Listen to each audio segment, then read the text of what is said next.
One of the biggest myths that I constantly hear is that my debt was sold over to a collection company, so I'm no longer responsible for it. I don't have to pay it, and I don't need to deal with it. This one is actually really frustrating for me because it's just not true. And so we'll actually be covering this topic in this video. But before we begin, my name is Kenny Johnson. I operate a credit repair company here in Montreal, Quebec, and we have clients in every province. If you need assistance or if you need help with your credit, you can always send us an email, info@kennyjohnsonuniversity.com. And if you enjoy the content that I create, you can always like it, comment, and then share. So just to get right into the video, one of the most common issues that I see is that people are under the assumption that just because their debt was sold over to a collection company, they are no longer responsible for it. And so this is a real big misconception because typically what happens with Canadians is that we watch social media content from people in the United States. And we have to remember that in the US, the game is played completely different versus to us here in Canada. We have totally different set of laws when it comes to consumer rights. And here it works at a provincial level versus in the United States, it works at a federal level. So we need to be aware of our rights within our province. So even if you lived in Ontario, for example, you can go and Google consumer protection laws, Ontario, and you would see that your laws differ from someone in Quebec or in BC, right? So just this alone lets you know that you cannot use what you see on social media from people in the United States to try to help and rebuild your credit. Now, to get back to the topic of the video, we need to understand how debt works. So all debt is at the end of the day is an agreement between the consumer and the original creditor. Anytime before you get access to a line of credit, a credit card, you are signing a contract with that creditor. So once you sign that contract for that credit card or that loan, you now have access, and you're approved, you now have access to this debt. So once you have access to this debt, it's your responsibility to hold up your end of the agreement, which you signed, which is the contract. Now, when you fail to hold up your part of the bargain, which is to make on-time payments, to keep the utilization down to a certain percentage, whatever the agreement may be between you and that creditor, they reserve the right to either one, send it, mark it off as a charge off, or they can sell the debt to a collection company. Now, because they sold that debt over to the collection company, does not mean that the debt, you are no longer responsible for that debt. People always make this misconception because on the US side of social media, they say, hey, once they sell that debt, you didn't make an agreement with the original creditor. You didn't make an agreement with the collection company. You made an agreement with the original creditor. That's one of the most common things I hear on the US side of credit repair. But in Canada, in the credit repair game, it's different. Here it's all about the documentation. It's that proof, it's that contract that you signed. It's the rights, it's the ownership. It's a note. So when you purchase, let's say for example, a stock. When you purchase a stock, you're purchasing this contract. It's the same idea when we're talking about debt.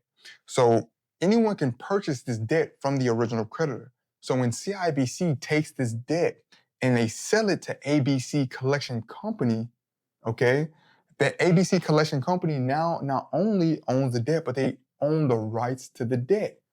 Well, what are the rights to the debt? The rights to the debt are they can now contact you about this debt. Now, there are some things that the collection company they need to meet in order to actually go through this process of contacting you and all these things. For example, they need to be licensed within your province to operate.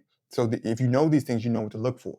But given the fact that they're up to code, they're good to go, and they can contact you about this debt, if they properly purchased the debt and that debt is well within the statute of limitations, and again, this even varies and differs based off of your province. So let's say the debt is still within the statute of limitations, and that collection company reserves all the right to come after you legally. They can legally come after you. And if you're confused on the statute of limitations on your current debt, you want to speak with a consumer lawyer. They will be able to verify this with you. Make sure you take your credit report with them. Let them know the last time you made a payment on the account, because all these things come into play when it comes into what is the statute of limitations on that debt. You cannot play the guessing game. So many people play the guessing game when it comes to the statute of limitations on their debt. They say, well, last time I made a payment on the debt was 5 years ago, so I should be good to go. but there's so many things that come into play that can actually reset that clock. Small details, depending on the province that you live in, such as you communicating with that creditor, saying that you're going to make payments, could reset the clock, right? So that's how sensitive this is. That's why I say when you're dealing with this and you're trying to navigate it, speak with a consumer lawyer so that you know what you're doing. But if you make the assumption that you don't have to pay this account because it's been sold to a collection company, you could possibly be dealing with a lawsuit later down the line, or they could be harassing you, hurting your credit. A lot of collection companies will do things that aren't fair. I will say they'll increase, they'll add interest to the debt, which isn't legal, but most consumers don't know these things, right? And it's hurting, furthering your credit. And people don't take it seriously until they actually need to use their credit. So, for example, let's say you're not thinking about your credit, you think it's not important, but then all of a sudden you need to get approved for an auto loan because your car just broke down and you don't have the cash to purchase a cash vehicle. Now you need your credit, but your credit is shot because you said, I don't need to worry about this collection account. I don't own it. It's not my problem. Now you need your credit, right? Instead, you could have been using the past 2 years, 3 years to fix it. And so I'm speaking about all the things that I have experienced working with clients because they are just under the assumption that because they don't have to see the collection company face to face or deal with this, or it's not a real life issue, that it's not real. But it is so real. They can legally, if they own the rights to the debt, they can legally pursue you. Now, yes, there are collection companies that do not own the debt, but that's why getting proof of debt is so important. So the question is, what should you do? Okay. Well, I typically talk about this in almost every video I discuss. If your debt has been sold to a collection company, the first thing that collection company is supposed to do is they are to contact you typically by letter mail or email informing you that they purchased the debt.